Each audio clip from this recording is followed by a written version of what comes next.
Utabidi mnipe kwanza ushahidi. Sasa huwezi kuniambia yani kwamba kama umeoa mwanamke hajapata mimba utamfanyaje? Tunaoa kwanza, mimba ni matokeo. Yaani kwamba mnionyeshe kwanza ushahidi, alafu sasa kitakachofuata itakuwa ni matokeo ya ushahidi huo. Hilo la kwanza. Jambo la pili, mimi mwenezi wa Chama cha Mapinduzi mkoa wa Arusha sina mgombea. Sina mgombea, na hii nataka niweke clear. Unajua nyewe waandishi wa habari msipoambiwa mambo ya ukweli na bayana, mna tabia ya kunyooka na upande mmoja. Mimi Saiplani, mwenezi wa CCM wa mkoa wa Arusha, sina mgombea na hakuna mtu aliochukua fomu. Ukisema Saiplani ni campaign manager wa fulani, kwa fomu ipi? Yaani tunaenda kumnadi huyo mtu kwa fomu ipi aliochukua? Unaweza kumnadi mkuu wa mkoa kuwa mgombea? Sasa ukuu wake wa mkoa ameuacha. Kwa hiyo hizo nataka nikwambie, hizo ndo nimeshawaambia mara nyingi waandishi wa habari. Huu ni mwaka wa maneno.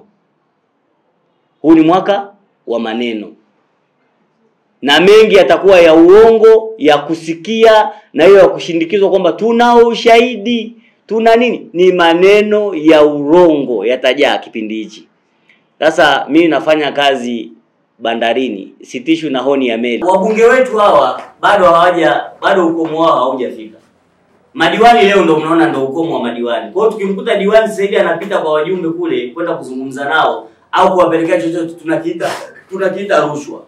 Mbunge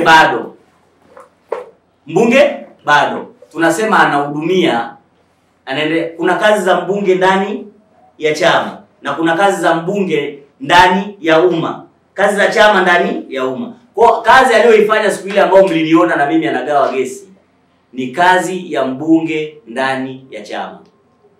Ilikuwa ni mkutano gani? Ni kazi ya mbunge. Ilikuwa ni utekelezaji wa ilani. Diwani alikuwa anatekeleza ilani pale, mbunge akapita kuhakikisha anaendelea kuhamasisha matumizi ya nishati safi. Sawa. Lakini alitoa fedha ile, sio yeye mbunge, alitoa mke wake, na tunaelekea kwenye nyakati hizi za uchaguzi.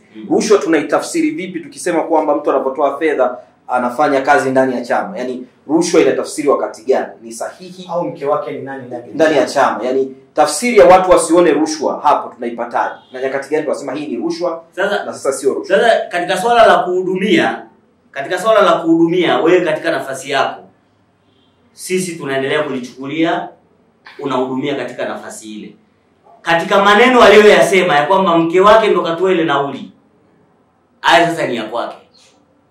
Hayo nitakuwa mumuulize, hivi mke wako ni nani kwa wajumbe wa CCM kukemea? Nyinyi ndo mtakuwa mkamuuliza. Sasa nyinyi waandishi wa habari, mliona statement yangu ya kukemea rushwa, na nimekemea rushwa mbele yake. Na siwezi kuacha kukemea rushwa.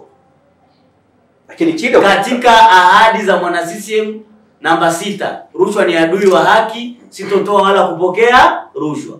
Kwa hiyo swala la kukemea rushwa tunalikemea kweli kweli. Kwa swala la kwamba mke wangu amewapa nauli, muulizeni yeye mke wake ni nani kwenye chama. Sasa mkija kuniuliza mimi, mnakuwa mnanionea. Mimi najua mbunge katoa gesi na alisema pale mbele yangu. Najua ni katika kuendelea kuhamasisha matumizi ya nishati safi. Swala la 1500, sasa mkamuulize ilikuwaje mke wako akatoa 1500 kwa wajumbe. Chama mjaona umuhimu wa kumuuliza? Nyinyi mjaona umuhimu wa kumuuliza, mje mniulize mimi. Sababu ulikuwepo pale. Kuwepo pale sio sababu. Kwa sababu nyinyi mmeshaona, nyinyi mmeona, mmesema mmeona comment za wananchi wakikemea kwamba ni swala la rushwa. Sasa na nyinyi mchukue hizo jitihada hizo. Yaani maendeleo ni ya kwetu sisi na nyinyi waandishi wa habari. Na nyinyi ndio mliwahabarisha umma kwamba mimi na mke wangu anawapa shilingi 1500. Cha kwanza kabisa kesho yake mngetakuwa mkamuoje. Hivi imekuwaje mke wako akawapa shilingi 1500?